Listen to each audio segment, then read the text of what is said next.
നാളെ നമുക്കൊരു ഇന്റർവ്യൂ നടക്കുന്നുണ്ട്. ആ ഒരു ഇന്റർവ്യൂ ഡീറ്റെയിൽസും ജോലിയുടെ ഡീറ്റെയിൽസുമാണ് ഈ വീഡിയോയിലൂടെ ഞാൻ നിങ്ങൾക്ക് മുന്നിൽ പങ്കുവെക്കുന്നത്. അതിലേക്ക് കടക്കുന്നതിന് മുന്നേ ഒരു കാര്യം നിങ്ങളൊക്കെ ശ്രദ്ധയിൽപ്പെടുത്തേണ്ടതായിട്ടുണ്ട്. അതായത് കുറച്ച് ദിവസം മുന്നേ ആയിട്ട് നമ്മൾ ഒരു 2-3 ദിവസമായിട്ട് നമുക്ക് പല ഇന്റർവ്യൂസ് നടന്നുകൊണ്ടിരിക്കുകയാണ്. അതിൽ നല്ല എക്സ്പീരിയൻസ് ഉള്ളവർ ഫെയിലായി പോകുന്നു, ക്വാളിഫിക്കേഷൻ ഉള്ളവർ ഫെയിലായി പോകുന്നു. എന്തുകൊണ്ടാണ് അങ്ങനെയുള്ളവർ ഫെയിലായി പോകുന്നത് എന്ന് ഞാൻ ശ്രദ്ധിച്ചപ്പോൾ ചില കാരണങ്ങൾ കൊണ്ടാണ്. അതായത് ചില കാര്യങ്ങൾ അവർ ഇന്റർവ്യൂ വരുമ്പോൾ ശ്രദ്ധിക്കുന്നില്ല. ഇപ്പോൾ നമ്മൾ വഴി ഇന്റർവ്യൂവിന് പോകുന്നവരോട് പല കാര്യങ്ങൾ ശ്രദ്ധിക്കാൻ ഞാൻ പറയാറുണ്ട്. എന്നാൽ പലരും അത് ശ്രദ്ധിക്കാതെയാണ് ഇന്റർവ്യൂവിന് പോകുന്നത്. ഒരു കൂസലും ഇല്ലാത്ത രീതിയിലാണ് ഇന്റർവ്യൂവിന് പോകുന്നത്.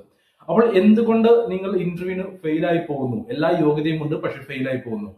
ആ കാരണം നിങ്ങൾ ചിന്തിച്ചിട്ടുണ്ടോ? പലരും ഒരുപാട് ഇന്റർവ്യൂ അറ്റൻഡ് ചെയ്യുന്നവരായിരിക്കാം, ക്വാളിഫിക്കേഷൻ ഉണ്ട്, എക്സ്പീരിയൻസ് ഉണ്ട്, പക്ഷെ ഫെയിലായി പോകുന്നു. ഇന്റർവ്യൂവിന് പോകുമ്പോൾ ശ്രദ്ധിക്കുന്ന ചില പോയിന്റ്സ് ഞാൻ പറയാം. ഇനിയുള്ള അങ്ങോട്ടുള്ള വീഡിയോകളും നിങ്ങൾക്ക് ഉപകാരപ്രദമാവുന്ന ഇതുപോലെയുള്ള കാര്യങ്ങൾ ഞാൻ ഉൾപ്പെടുത്തുന്നതായിരിക്കും. ഇത് പറഞ്ഞിട്ട് നമുക്ക് ഇന്റർവ്യൂവിന്റെ ആ ഒരു ഇന്റർവ്യൂ ഡീറ്റെയിൽസിലേക്കും ജോലിയുടെ ഡീറ്റെയിൽസിലേക്കും കടക്കാം. തീർച്ചയായിട്ടും ഈ ഒരു കാര്യങ്ങൾ നിങ്ങൾക്ക് ഉപകാരപ്പെടും. ആദ്യത്തെ കാര്യം സാലറി, ഡ്യൂട്ടി, ഓവർ ടൈം. ഈ 3 കാര്യങ്ങൾ അറിയാതെ ഇന്റർവ്യൂവിന് പോകുന്നവരാണ്. ഇപ്പോൾ നമ്മൾ വഴി ഇന്റർവ്യൂവിന് പോകുന്നവരാണെങ്കിൽ, ജോലി നോക്കുന്നവരാണെങ്കിൽ നമ്മൾ സാലറി കാര്യങ്ങൾ പറയും, ഓവർ ടൈമിന്റെ കാര്യം പറയാറുണ്ട്, ഡ്യൂട്ടി ടൈം പറയാറുണ്ട്. അപ്പോൾ ഇതെല്ലാം അറിഞ്ഞിട്ട് വേണം നിങ്ങൾ ഇന്റർവ്യൂവിന് പോകാൻ. കമ്പനി അവിടെ ചെന്നിട്ട് നിങ്ങളോട് എല്ലാ കാര്യങ്ങളും ഡീറ്റെയിൽ ആയിട്ട് പറയണം എന്നില്ല. ഇത് 3ഉം അറിയാതെ പലരും എന്താ പറയുന്നത് വെച്ച് കഴിഞ്ഞാൽ, ഓക്കെ എന്താണെങ്കിലും എനിക്ക് റെഡിയാണ്, ആ രീതിയിലാണ് പലരും ആൻസർ കൊടുക്കുന്നത്. ഇത് നമ്മൾ അറിഞ്ഞിട്ടുള്ള ഒരു കാര്യമാണ്. പക്ഷെ ഒരിക്കലും നിങ്ങൾ അത് പറയരുത്. നിങ്ങൾ തീർത്തും ഈ ഒരു കാര്യത്തിൽ ഇന്റർവ്യൂ അറ്റൻഡ് ചെയ്യുന്നതിന് മുന്നേ തന്നെ സാലറി എത്രയാണ്, ഓവർ ടൈം എത്ര മണിക്കൂർ ഉണ്ടായിരിക്കും, ഡ്യൂട്ടി ടൈം എത്രയാണ്, അതെല്ലാം മനസ്സിലാക്കി 8 മണിക്കൂർ ഡ്യൂട്ടി എടുക്കാൻ ഞാൻ തയ്യാറാണ്, അല്ലെങ്കിൽ 10 മണിക്കൂർ ഡ്യൂട്ടി എടുക്കാൻ ഞാൻ തയ്യാറാണ്, 2 മണിക്കൂർ അല്ലെങ്കിൽ 4 മണിക്കൂർ ഓവർ ടൈം എടുക്കാൻ ഞാൻ തയ്യാറാണ്, കമ്പനിയുടെ പോളിസി എങ്ങനെയാണോ അതിനനുസരിച്ച് ജോലി ചെയ്യാൻ ഞാൻ തയ്യാറാണ് എന്നുള്ളതായിരിക്കണം നിങ്ങളുടെ മറുപടി. അല്ലാതെ എന്താണെങ്കിലും എനിക്ക് കുഴപ്പമില്ല ആ രീതിയിലാവരുത്. അപ്പോൾ ഈ ഒരു കാര്യം ശ്രദ്ധിക്കാം. രണ്ടാമത്തെ കാര്യമാണ് ഡോക്യുമെന്റ്സ് ശരിയല്ല എന്നുള്ളത്. ഞാൻ ഇന്റർവ്യൂവിന് ആളുകളെ വിടുമ്പോൾ ഞാൻ എപ്പോഴും പല കാര്യങ്ങളും ശ്രദ്ധിക്കേണ്ടതായിട്ട് എല്ലാവരോടും പറഞ്ഞു കൊടുക്കാറുണ്ട്. അപ്പോൾ ഞാൻ വഴി ഇന്റർവ്യൂവിന് പോയവരാണെങ്കിൽ നിങ്ങൾക്ക് അറിയാം, ഞാൻ നിങ്ങൾക്ക് ഒരു മിനിറ്റ് അല്ലെങ്കിൽ 2 മിനിറ്റിന്റെ അടുത്ത് വരുന്ന വോയിസ് ക്ലിപ്പ് ഞാൻ നിങ്ങൾക്ക് അയച്ചു തരാറുണ്ട്, ശ്രദ്ധിക്കേണ്ട കാര്യങ്ങൾ എന്തൊക്കെയാണെന്നും പറഞ്ഞു. അപ്പോൾ നിങ്ങൾ എടുക്കേണ്ട ഡോക്യുമെന്റ്സിന്റെ കാര്യവും ഞാൻ അതിൽ പറഞ്ഞു പോകാറുണ്ട്. പലരും നമ്മൾ പറഞ്ഞിട്ടുള്ള ഡോക്യുമെന്റ്സ് എടുക്കാതെ CV, പാസ്പോർട്ടിന്റെ കോപ്പി അല്ലെങ്കിൽ ഫോട്ടോ, അങ്ങനെയുള്ള ഏത് രീതിയിലാണ്, എക്സ്പീരിയൻസ് സർട്ടിഫിക്കറ്റ് വേണ്ട ജോലിക്കാണെങ്കിൽ അത്, എഡ്യൂക്കേഷൻ സർട്ടിഫിക്കറ്റ് വേണ്ട ജോലിക്ക് വേണമെങ്കിൽ അത്, അങ്ങനെയുള്ള ഡോക്യുമെന്റ്സ് എടുക്കാൻ പറഞ്ഞിട്ടും ഇന്റർവ്യൂവിന് വരുമ്പോൾ എടുക്കാതെ റിജക്ട് ആയി പോകുന്നവരുണ്ട്. അവർ ഇന്റർവ്യൂ നടത്തുന്ന ക്ലയന്റോ അല്ലെങ്കിൽ ഇന്റർവ്യൂ നടത്തുന്നവരോ അവരോട് ചോദിക്കുമ്പോൾ, അതായത് ഇന്റർവ്യൂവിന് വന്ന ആളോട്, കാൻഡിഡേറ്റിനോട് ചോദിക്കുമ്പോൾ അവർ പറയുന്ന ഒരു മറുപടിയാണ്, സാർ ഞാൻ എടുത്തിട്ടില്ല, നാളെ ഞാൻ വരാം. സാർ ഞാൻ എടുത്തിട്ടില്ല, നാളെ ഞാൻ ഹാജരാക്കാം. ഞാൻ എടുത്തിട്ടില്ല, നാളെ ഞാൻ ഓഫീസിൽ കൊണ്ടുവരാം. തീർത്തും മോശപ്പെട്ട ഒരു കാര്യമാണ്. കാരണം നിങ്ങൾ ഇന്റർവ്യൂവിനാണ് വരുന്നത്, ഒരു സൽക്കാരത്തിനല്ല. അപ്പോൾ ഇന്റർവ്യൂ വരുമ്പോൾ പ്രിപ്പയർ ആയിട്ട്, അല്ലെങ്കിൽ എന്തൊക്കെ കൊണ്ടുവരണം, എങ്ങനെ വരണം എന്നുള്ള കാര്യങ്ങളെല്ലാം നമ്മൾ നിങ്ങൾക്ക് പറഞ്ഞു തരുന്നുണ്ട്. അതെല്ലാം മനസ്സിലാക്കിയിട്ട് അവരെ റെസ്പെക്ട് ചെയ്യുന്ന രീതിയിൽ എന്തൊക്കെ അവർക്ക് വേണോ, എന്തൊക്കെ ഡോക്യുമെന്റ്സ് വേണോ, അതെല്ലാം അവരുടെ മുന്നിൽ നിങ്ങൾ എത്തിക്കണം.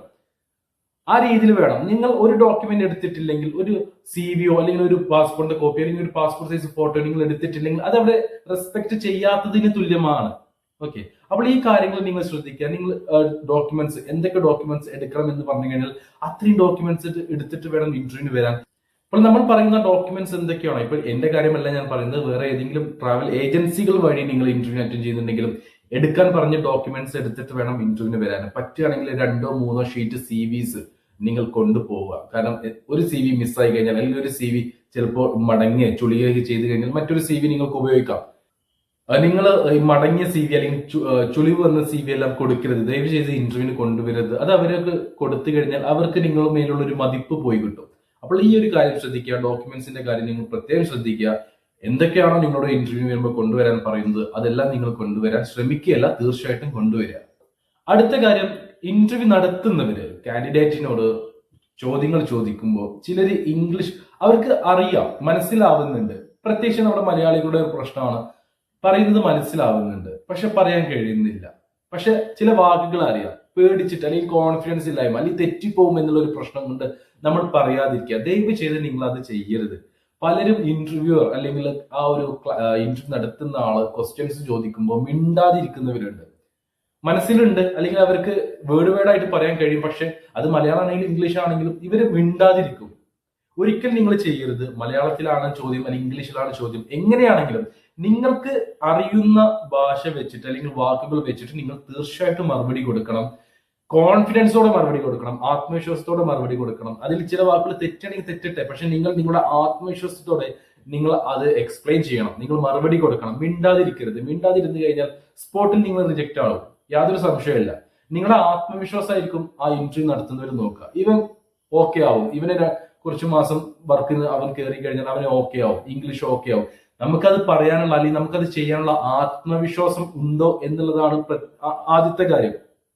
ഒരു വർക്കാണെങ്കിലും ഒരാളോട് സംസാരിക്കുകയാണെങ്കിലും അത് ചെയ്യാനുള്ള ആത്മവിശ്വാസം, ധൈര്യം നമുക്കുണ്ടോ എന്നുള്ളതാണ് ആദ്യത്തെ കാര്യം.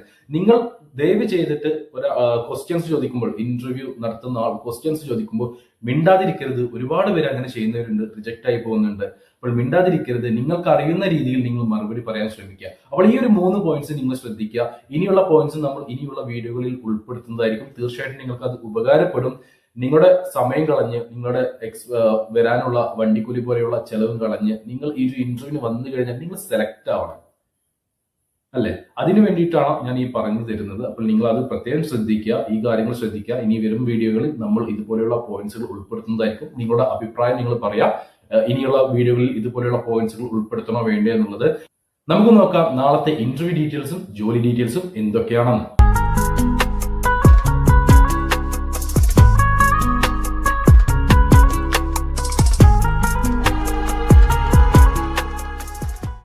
നാളെ നടക്കുന്ന ഇന്റർവ്യൂ നമുക്ക് സൗദി അറേബ്യയിലേക്കാണ്, റിയാദിലേക്കാണ്, നഹൽ എക്സ്പ്രസിലേക്കാണ്.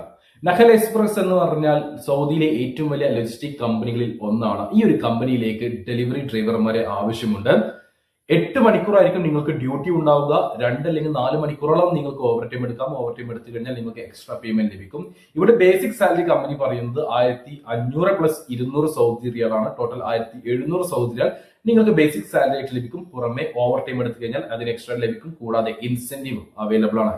അപ്പോൾ നിങ്ങൾക്ക് എങ്ങനെ പോയാലും ഒരു മാസം 2000 സൗദി റിയാലിന് മേലെ ഏൺ ചെയ്യാൻ കഴിയും. ഫുഡ് കമ്പനി പ്രൊവൈഡ് ചെയ്യുന്നില്ല, അക്കോമഡേഷൻ കമ്പനി പ്രൊവൈഡ് ചെയ്യുന്നുണ്ട്, മെഡിക്കൽ ഇൻഷുറൻസ് കാര്യങ്ങളെല്ലാം തന്നെ കമ്പനി പ്രൊവൈഡ് ചെയ്യുന്നുണ്ട്. ഇവിടെ 2 വർഷത്തെ കോൺട്രാക്ട് വിസ ആയിരിക്കും കമ്പനി പ്രൊവൈഡ് ചെയ്യുന്നത്. ബേസിക് ഇംഗ്ലീഷ് അല്ലെങ്കിൽ ബേസിക് അറബിക് നോളജ് ഉണ്ടായിരിക്കണം. 23നും 42നും ഇടയിൽ പ്രായമുള്ള ഏതെങ്കിലും GCC രാജ്യത്തെ ഡ്രൈവിംഗ് ലൈസൻസ് ഉള്ള ആളുകളെ മാത്രമേ നാളത്തെ ഈ ഒരു ഇന്റർവ്യൂവിലേക്ക് പരിഗണിക്കുകയുള്ളൂ. അതായത് ഇന്ത്യൻ ഡ്രൈവിംഗ് ലൈസൻസ് മാത്രമുള്ളവരെ പരിഗണിക്കില്ല. നിങ്ങളുടെ കയ്യിൽ ഏത് ഗൾഫ് രാജ്യത്തെ ഹെവിയോ മീഡിയമോ ലൈറ്റോ ആയിക്കോട്ടെ, ഈ 3 ഡ്രൈവിംഗ് ലൈസൻസിൽ ഏതെങ്കിലും ഡ്രൈവിംഗ് ലൈസൻസ് ഉണ്ടെങ്കിൽ അത് വാലിഡ് ആണെങ്കിലും എക്സ്പയർഡ് ആണെങ്കിലും നിങ്ങൾക്ക് ഈ ഒരു ഇന്റർവ്യൂ അറ്റൻഡ് ചെയ്യാം. അപ്പോൾ ഇതൊക്കെയാണ് ഈ ഒരു ജോലിയുടെ ഡീറ്റെയിൽസ്. ബാക്കി കാര്യങ്ങൾ ഇന്റർവ്യൂ സമയത്ത് കമ്പനി ഡയറക്റ്റ് നിങ്ങളോട് പറഞ്ഞു തരുന്നതായിരിക്കും. അപ്പോൾ ഈ ഒരു ഇന്റർവ്യൂ അറ്റൻഡ് ചെയ്യാൻ താല്പര്യമുള്ളവരുണ്ടെങ്കിൽ ഉടൻ തന്നെ എന്റെ വാട്സ്ആപ്പ് നമ്പർ 95391280 നമ്പറിലേക്ക് മെസ്സേജ് അയക്കൂ. വാട്സ്ആപ്പിൽ മെസ്സേജ് അയക്കുമ്പോൾ ഈ ഒരു ജോലി ഒന്ന് മെൻഷൻ ചെയ്യാൻ മറക്കരുത്. കൂടാതെ നിങ്ങളുടെ CV അയച്ചു തരാൻ മറന്നു പോരുത്. ഈ ഒരു വേക്കൻസിയിലേക്ക് താല്പര്യമുള്ള യോഗ്യതയുള്ളവരെ നിങ്ങൾക്ക് അറിയുമെങ്കിൽ അവർക്ക് വീഡിയോ ഒന്ന് ഷെയർ ചെയ്ത് കൊടുത്തോളൂ. അവർക്കും തൊഴിൽ ലഭിക്കുവാൻ നിങ്ങളും ഒരു കാരണക്കാരനായി മാറുക.